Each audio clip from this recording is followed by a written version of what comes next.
Gracias por seguir en sintonía de Canal 67, recordándoles que estamos de lunes a viernes de 7 a 8 de la mañana, así que los invitamos a que nos sintonicen todos los días de la semana. Seguimos conversando con Betty Pérez. Ella es coordinadora nacional del Consejo de Indígenas Salvadoreños y hemos estado abordando el tema el derecho indígena en El Salvador, pero también tenemos otras consultas que hacerle y como en este nuevo segmento queremos saber un poco cómo estamos con los desafíos y retos de la población indígena. ¿Qué nos puede comentar al respecto? Bueno, muchas gracias. Gracias a Canal 67 que nos permite hacer oír nuestra voz, tanto en el ámbito nacional como en el ámbito internacional, ¿verdad? Que esperamos que nos escuchen y nos vean también fuera de las fronteras patrias. Sí. Muchas gracias. Sí, yo creo que los pueblos indígenas a nivel de nuestra historia hemos venido enfrentándonos a diversos y diferentes retos y desafíos, ¿verdad? Y yo creo que uno de los grandes desafíos es el poder trabajar coordinadamente con la institucionalidad estatal, hombre. Eso es bien importante para nosotros porque el fortalecer el tejido organizativo, el fortalecer la economía indígena, la economía con identidad. Imagínense, hay países que manejan empresas de turismo comunitario, ¿verdad? Todo lo que es la producción con identidad para nosotros sería fundamental. También todo lo que tiene que ver, por supuesto, el cumplimiento de los derechos para nosotros es importantísimo, por lo menos sí, el trabajar de la mano con esta población. Para nosotros es fundamental el trabajar con la población indígena y no trabajar para la población indígena, porque históricamente al indígena se le ha visto como bajo niveles de estigma bastante grandes, es decir, el indígena es el analfabeto, el indígena es el que no puede hablar por él mismo, ¿verdad? Hay que hablar por ellos, el que es borracho, es analfabeto, es pobre, y eso yo creo que para nosotros como ese CENI ya no es válido, ¿verdad? A estas alturas de la vida. El funcionario o la funcionaria tiene que saber que va a trabajar con una población que también tiene la capacidad para poder aportar y para poder definir sus estrategias, por supuesto en coordinación con las estructuras estatales, ¿verdad? Para nosotros sería fundamental, por lo menos tenemos el Plan de Acción Nacional de Pueblos Indígenas, el cual fue reconocido en el ámbito global en una Asamblea General de las Naciones Unidas en el 2017, ¿verdad? Como ejemplo de buenas prácticas de trabajo entre pueblos indígenas, el Estado y la cooperación, por supuesto también con la academia. Entonces la implementación de ese plan de acción nacional en donde en realidad desde los órganos de Estado, ¿verdad? Es importante asignar partidas presupuestarias, por lo menos al Ministerio de Educación para trabajar la política educativa. Necesitamos no solamente mirar lo que es el idioma náhuatl, sino también tenemos otros idiomas, pero el sistema educativo indígena va más allá de lo que son los idiomas. Es un marco normativo profundo en donde tienen mucho que ver los principios y valores, ¿verdad? Los principios y valores al pueblo indígena, a la comunidad, a la sociedad, ¿verdad? Más aún en estos tiempos que estamos viviendo en un mundo lleno de conflictos, de desarmonización espiritual, ¿verdad? En donde lo que nos encontramos en el día a día son problemas y más problemas. Entonces nosotros como pueblos indígenas y de hecho como mujeres indígenas hemos lanzado una campaña que estamos diciendo: las mujeres indígenas merecemos vivir sin miedo y en paz, porque las mujeres indígenas históricamente hemos enfrentado las más crueles acciones por parte de ese accionar de las estructuras del Estado históricamente. Si ustedes dan esa mirada a los procesos históricos del país, yo creo que 1932 es un ejemplo claro de ello, ¿verdad?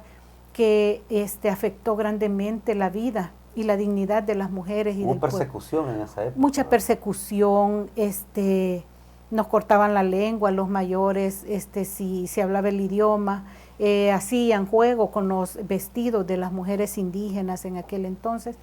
Eso, quiérase o no, lo traemos en nuestros genes y, bueno, traemos en nuestros genes muchas afectaciones que nos han generado mucha desarmonización de nuestras energías. Y yo creo que lo que esperamos es contribuir para generar sociedades que puedan desarrollar sus formas de vida en paz, con armonía, en donde el respeto y el amor al prójimo sea importante. Yo creo que para resarcir, bueno, y de hecho, el Comité para la Eliminación de la Discriminación Racial ha hecho varias recomendaciones al Estado salvadoreño, donde una recomendación importante es resarcir daños a la población náhuatl que ha sufrido históricamente, ¿verdad?, las políticas fuertes hacia la población indígena. Entonces yo creo que sí sería importante como resarcir esa deuda histórica. ¿De qué manera se podría llevar a cabo eso que están pidiendo? Mire, es importante, yo creo que es fácil. Sí. Bueno, para nosotros es fácil, para ustedes que están dentro de la estructura, dentro de esta estructura económica fuerte, ¿verdad? No es tan fácil, entiendo. Pero sí, por lo menos tienen el Plan de Acción Nacional de Pueblos Indígenas que ha sido trabajado en coordinación con los pueblos indígenas. Hay una reforma a la Constitución donde el Estado salvadoreño se compromete en trabajar políticas para fortalecer su identidad étnica y cultural, así dice el artículo 63, inciso segundo. Entonces, para nosotros sí sería importante por lo menos el trabajar de la mano con cada instancia del Estado, ¿verdad? Es decir, ¿por qué no podría haber una partida presupuestaria al Ministerio de Educación para fortalecer los sistemas educativos, ¿verdad? No solamente los idiomas, sino es importante dar esa mirada a esa normativa secundaria sobre el trabajo con la juventud, con la niñez indígena. Para nosotros es importante, sí, la primera infancia, pero no solo la primera infancia, hay que pensar. Sí, yo le hacía la consulta porque cada vez que se habla como de recuperar esos daños que se hicieron, de resarcir los daños, pues casi siempre la gente pueda pensar en la parte económica, pero no se trata solo de eso, según me lo está diciendo. Claro, para nosotros es importante fortalecer los sistemas de vida propios de los pueblos indígenas, y ahí tiene que ver, sí, la parte educativa, la salud, la parte agrícola, y por supuesto la parte económica, ¿verdad? Cómo fortalecer las economías con identidad desde cada pueblo. Es decir, el pueblo lenca, el pueblo cacahuira, el pueblo nahuapipil, en sus diversas formas de organización comunitaria, ¿verdad? Eso es importante, que la institucionalidad estatal y gubernamental dé esa mirada para trabajar con pueblos indígenas a sus estructuras organizativas, así como lo mandata la Declaración de las Naciones Unidas. Claro, estos instrumentos no son instrumentos que se los inventan las Naciones Unidas, es el fruto de un trabajo arduo de mis mayores y mayoras que nos han antecedido y que han dejado y que dejaron su vida, su juventud, su consejo, su saber en esos instrumentos, ¿verdad? Y que ha costado para que los adopte el Sistema de Naciones Unidas. Ahora nosotros podemos contar con algunas otras herramientas como las políticas y estrategias que los organismos multilaterales como el BID y el Banco Mundial tienen para trabajar con pueblos indígenas, pero también políticas como la UNESCO, como el FIDA, la FAO. Todo lo que es el Sistema de Naciones Unidas y la cooperación tiene políticas operativas que le marcan el paso a paso para poder trabajar con pueblos indígenas. O sea, nosotros como pueblos indígenas tenemos todas nuestras particularidades y tenemos también nuestros propios formas de cómo trabajar y cómo diseñar y cómo implementar. Estos pronunciamientos de las Naciones Unidas para los pueblos indígenas dan recomendaciones también, entendería. Y es aplicable para todos los países porque cada país tiene sus propias culturas, su propia idiosincrasia. El tema, hay países que trabajan más con los indígenas. De hecho, hay países que el tema turismo está enfocado en la cultura indígena y es lindo poder verlos a ellos dando a conocer toda su cultura para los turistas. Entonces, no sé si todas estas declaraciones coinciden bien con todos los países o van más enfocados en algunos países. No, las resoluciones que desde el sistema de las Naciones Unidas salen son generales para todos los países y es a nivel global, es decir, es para Asia, África, para América y para todo lo que son las islas, para todo el Caribe. En realidad no es enfocado solo para un país, porque se discuten en el marco internacional, en el seno de las Naciones Unidas, donde están reunidas todas las expresiones o todos los pueblos indígenas del mundo. Entonces, en ese sentido, son aplicables para todos los pueblos. Y lógicamente, hay países en donde tienen definidas leyes en donde los pueblos indígenas tienen autonomía sobre sus propios territorios. Y ahí podríamos hablar de Nicaragua, aquí nomás, Panamá, que tiene sus comarcas, ¿verdad? Y así otros países que tienen sus propios gobiernos, sí, podríamos decir eso.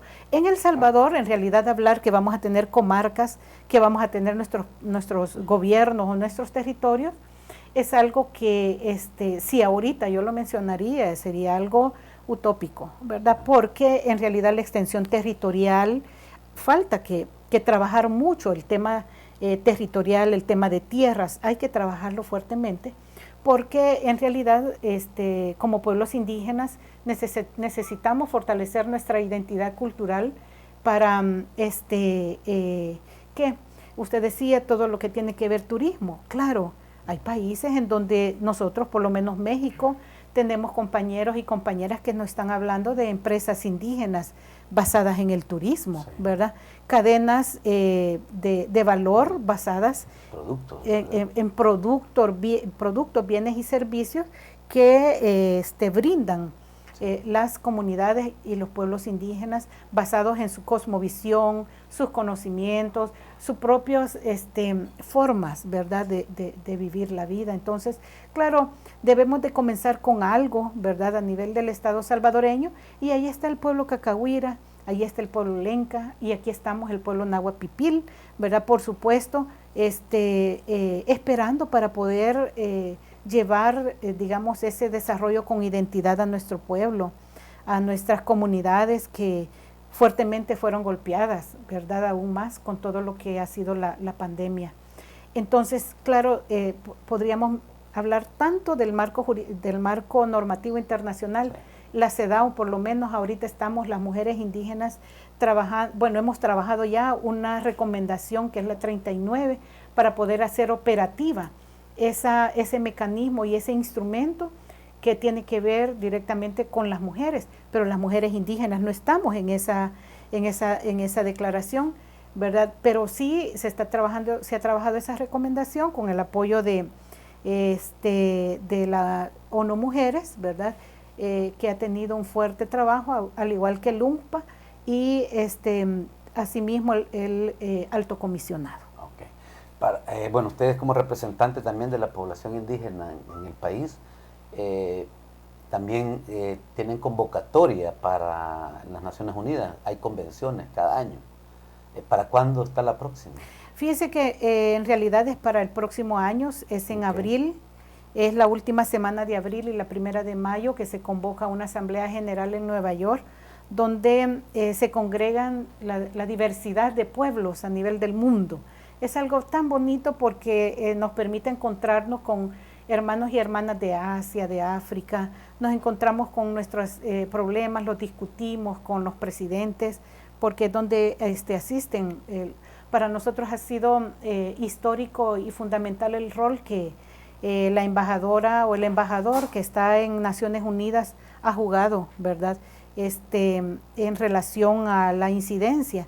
De hecho, el Plan de Acción Nacional de Pueblos Indígenas tiene 2 recomendaciones que va dirigida a los estados, una y otra recomendación dirigida a la cooperación, una en donde el Estado salvadoreño propuso a la Asamblea que se incluyera una recomendación relacionada a llamar la atención a los estados para que acompañaran la realización de planes de acción que implementaran la declaración. quedó esa recomendación, ese artículo, pero también el Estado salvadoreño hizo otra recomendación, hizo un llamado a la cooperación para que acompañara la realización de esos planes de acción. Y es así como Naciones Unidas encomienda realizar 6 planes de acción piloto, 2 en Asia, 2 en África y 2 en América.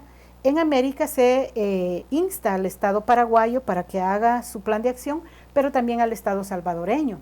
En relación a este punto es que se felicita y se reconoce la labor del Estado salvadoreño y aquí es importante porque no es al gobierno de turno, es al Estado. Porque muchas veces, pues, pero es una cuestión política, ¿verdad? Es una cuestión, no, es de Estado. Es de manera general. Es de manera general. Y aquí hay que separar al gobierno del Estado. El gobierno es parte de ese Estado. Sí. Entonces, claro, entonces se felicita, ¿verdad? Porque a nivel del mundo fue el único país, ¿verdad?, que logró hacer de manera debida este plan de acción nacional, ¿verdad? Entonces, y es el que nosotros estamos llamando para que el Estado salvadoreño en la actualidad retome para diseñar y para diseñar todo ese plan para trabajar con pueblos indígenas. Siempre hay trabajo por hacer, siempre hay materias pendientes. Hay materias pendientes y yo creo que por lo menos el contar con datos desagregados, sí, ahorita que viene el censo de población, va a ser bien importante el rol que podamos jugar para poder contar con datos desagregados de la población. Nos va a seguir comentando en el siguiente segmento, ya que pues se nos ha terminado este segmento, pero volvemos en breves minutos y vamos a seguir conversando con Betty Pérez. Ella es coordinadora nacional del Consejo Indígena Salvadoreño. Así que ya regresamos, no nos cambien.